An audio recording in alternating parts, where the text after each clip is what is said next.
Sitting here getting my fat bitch on any parent with a child in special education, in resource, with an IEP, 504, anything like that, sit down. This is important. Now, we've talked about the possibility of programming being cut from schools because President Elon Blobfish Musk has been messing with the Department of Education, and Vice President Humpty Dumpty McAsscrack, the twinkle-toed fucknugget, wants to just completely disband it altogether. It's happening.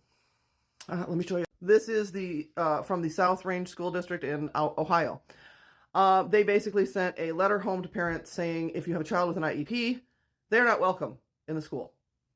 We cannot provide them services, which is against the law. And they said, your child can come back, but there won't be an IEP or 504 or anything like that because we can't provide that. Now, at that school board meeting, parents were begging them to please stop this because where are their kids going to go? Well, they're going to have to go to another state where they have IEPs? IEPs are individual education plans designed for students with special needs, and the special need could be anything from speech therapy to full-on physical therapy, autism, neurological disorders, any sort of syndromes, anything like that. It's the accommodations that we make to make sure that that child's educational career is successful. You do want our kids educated, don't you? I mean, all of them, including any child with a disability, or do they not count? Having worked with multiple children with disabilities and lots of IEPs and 504 stuff like that, this isn't hard.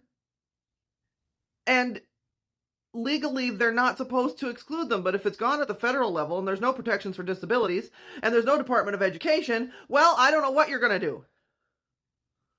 The other problem we have, people aren't going into teaching. People especially aren't going into special education. There isn't enough support. I remember days that my teacher and I looked at each other and we literally knew we had to be in 3 different places at one time and we couldn't be.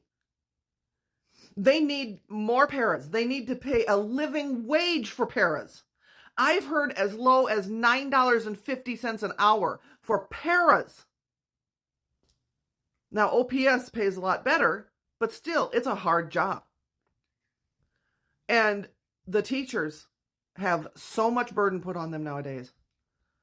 And so little thanks if they want to have more teachers that are good teachers. Just like I think with education, with nursing, with mental health care, if you go into that field, your education should be free. You shouldn't have to think, oh, well, by the time I retire in 28 years, I'll probably have my student loan paid off. Because that's what a lot of teachers are facing. We're going to go back to that model that we had in the 70s, where all the normal kids go to mainstream schools. And then there's, a deaf school, a blind school, and a school for disabled kids. And the disabled kids school is for everybody. Which what we used to have in Omaha, J.P. Lord. So, I mean, disabilities that we wouldn't even blink twice at now, like cerebral palsy. You had to go to J.P. Lord.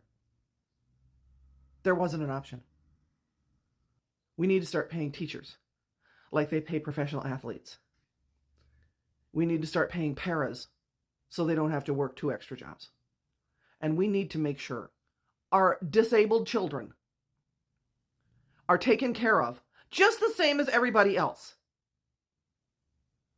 Everyone is entitled to a free education that is fair and equitable.